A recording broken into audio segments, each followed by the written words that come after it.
Selamat pagi, Assalamualaikum warahmatullahi wabarakatuh.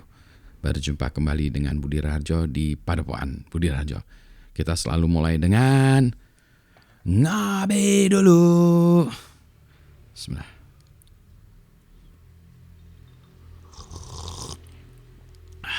Wow, sedap. Kopinya dari Kertasari, Somalab. Ya, kopi pagi ini. Sebentar saya tunjukin dulu bungkusnya ya. Bentar, saya ambil dulu. Ini dia, saya lanjutkan. Jadi ini adalah dari Tanti Kuben atau Kuben ya. Kopi Kertasari, roasted beans-nya, produsennya Somalab. Asik nih, pagi-pagi asik nih. Sore juga asik, ini enaknya dingin pas sebetulnya. Sedap.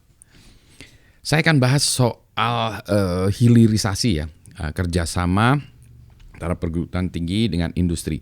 Bagaimana perguruan tinggi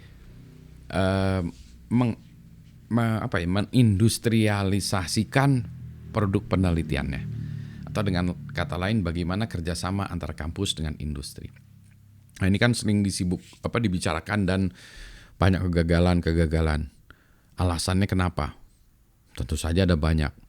Ada yang mengatakan, wah industri di Indonesia itu sebenarnya bukan industri tapi dagang. Dia hanya mau menjual produk yang sudah jadi ya.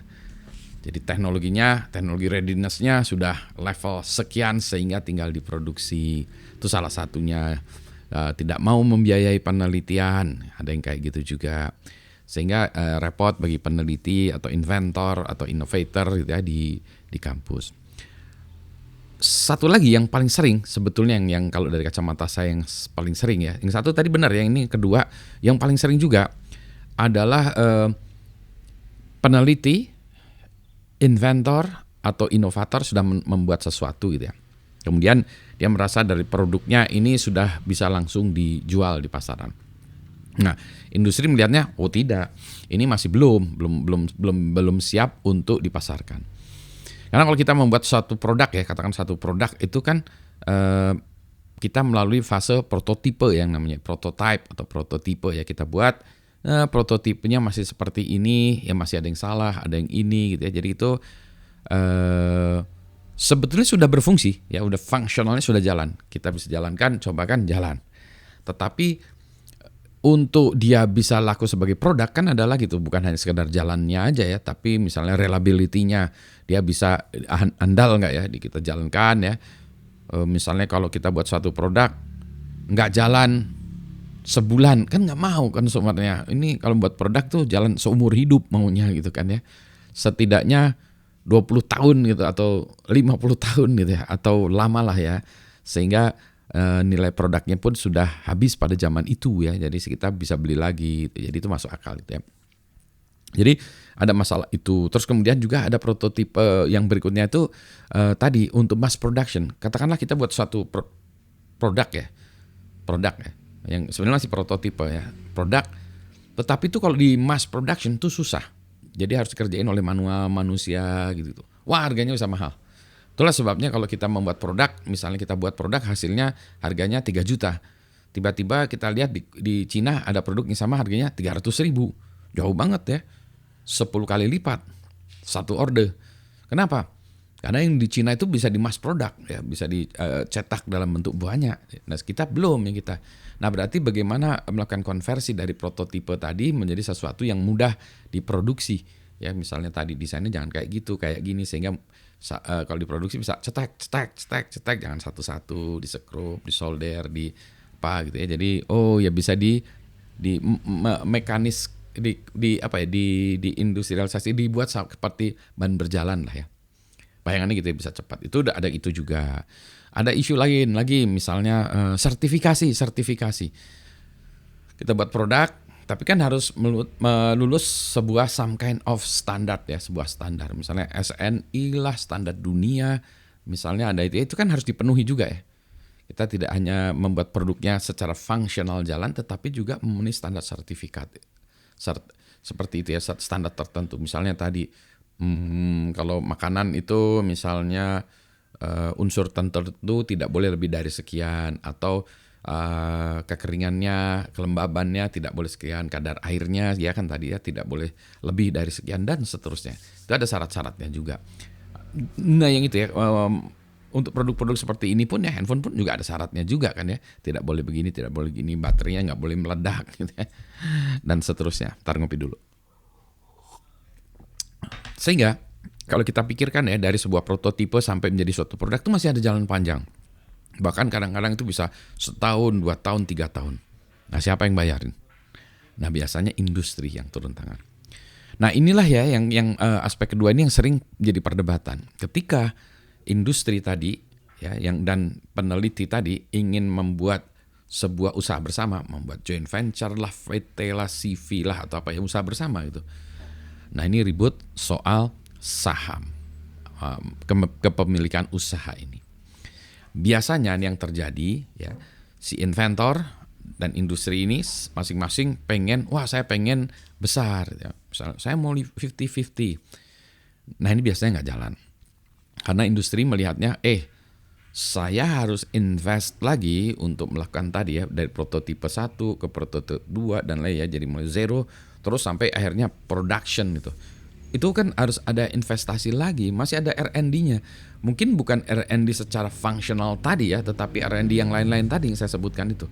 Dan itu biayanya mahal juga, waktunya mahal juga, SDM-nya harus mahal juga. Jadi itu industri merasa bahwa saya harus chip in more money ya, saya harus masukin duit lebih banyak lagi ya. Nanti dia marketing lah segala macam. Sehingga biasanya ini ya, industri mintanya sudahlah inventor itu 20%, kami 80%. Nah itu si peneliti atau inventor tadi merasa dianggap kecil ya, dianggap kecil. Ini masalah ego nih. Ya kalau saya cuma 20%, lantas wah dia yang untung dia dong.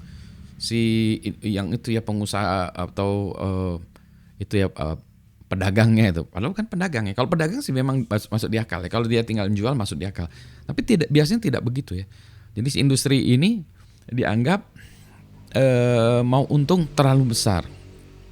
Padahal nanti ya, ini pengalaman saya. Ini topik saya 2 ya. Topik saya sebagai inventor, saya orang kampus, dan saya juga industri, saya di industri juga. Nah sekarang saya topik orang industri, memang agak, kalau dilihat ya nada bicara saya agak condong kepada industri. Industri yang agak sedikit mencela peneliti atau inventor saya ya, dicela itu. Ya saya memang begitu, bahwa kita itu terlalu ego, terlalu mintanya besar karena kita tidak paham di industri itu. Saya pun begini tuh karena diajari juga ya, diajari oleh industri-industri dan juga terjun ke industri-industri, jadi tahu seberapa susahnya. Kan harus saya kalau marketing segala macam itu, dan itu bukan orang industri, bukan tipe peneliti itu otaknya ini ya, hatinya segala macam di-wired, dirangkai berbeda. Sehingga memang dibutuhkan orang berbeda. Nah partnershipnya ini yang orang si peneliti merasa dikecilkan. Kamu nggak menghargai, ya silahkan aja kamu cari inventor yang lain, kan kamu pasti nanti lari ke saya lagi. Nah itu yang sering terjadi ya. Jadi merasa dikadali itu. Padahal tidak ya. Ntar saya copy lagi. Nah akibatnya apa? Akibatnya tadi hasil karya atau hasil penelitiannya itu tidak menjadi produk yang ada di pasaran ya. Karena tadi ya sudah, kalau gitu saya nggak mau. Ini juga industrinya juga, kalau gitu saya nggak mau juga. Saya tidak melihat itu sebagai venture atau usaha yang menguntungkan. Saya akan cari yang lain lagi. Ya kalau itu nggak bisa ya saya akan cari lagi. Kalau produk itu nggak bisa ya saya cari produk lain lagi, kan itu nggak habis. Penelitiannya juga ya sudah kalau gitu nggak usah. Akibatnya nggak ada di lapangan. Nah ini bayangkan ya.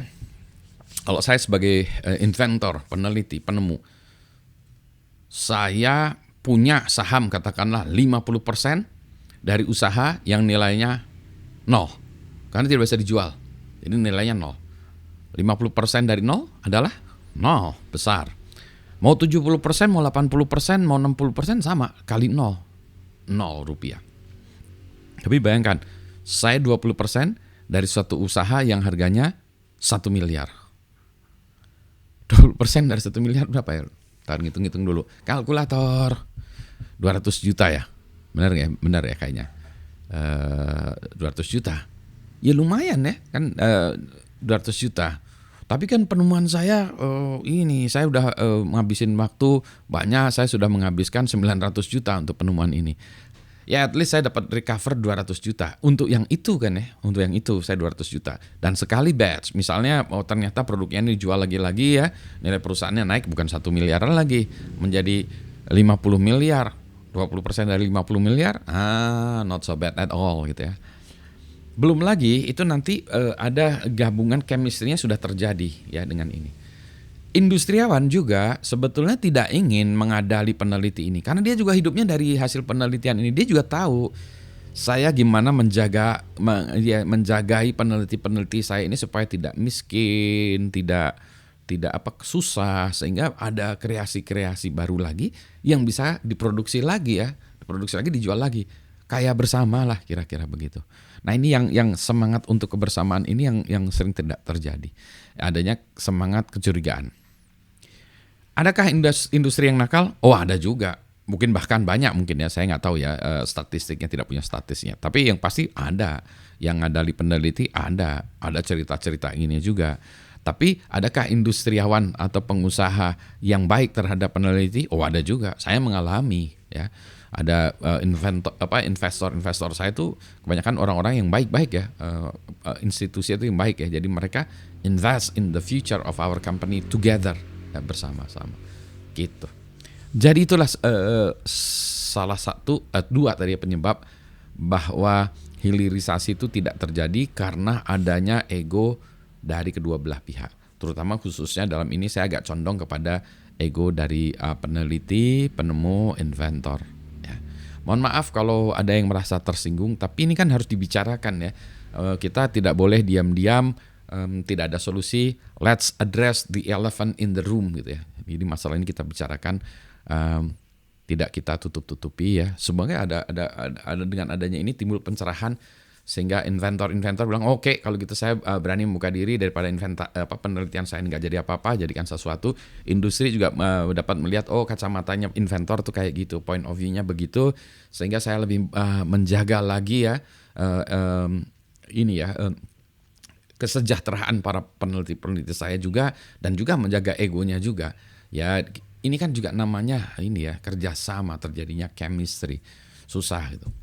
Itulah sebabnya saya seringkali juga ya kalau jadi inventor dengan ini ya saya ya 10% aja lah ya, 15% aja, bahkan 5% aja, it's okay. Saya tahu bahwa di belakang sana itu masih ada perjalanan panjang lagi yang harus dilakukan oleh si industriawan ini. Ya, I know gitu. Jadi saya sepakat ya. Tapi saya juga titip, tolong jagain saya ya, jagain gue nih ya. Jangan sampai saya kelaparan sehingga susah saya tidak bisa melakukan penelitian gitu. Nah, itu juga sama tolong jagain ini ya pengusaha-pengusaha kopi kita supaya pengusaha-pengusaha kopi kita sukses ya. Sehingga apa? Sehingga kita bisa menikmati kopi-kopi yang enak. Itulah sebabnya saya mendukung banyak pengusaha-pengusaha kopi ya, pengusaha atau pengrajin, pengusaha petani kopi ya. Mulai dari petani sampai ini saya dukung. Kenapa? Saya tahu saya pengen kopi yang enak, maka mereka harus sukses supaya saya dapat kopi yang enak terus. Gitu ya. Yang penting sehat ya semuanya. Selamat pagi. Assalamualaikum warahmatullahi wabarakatuh. Yeunah euy.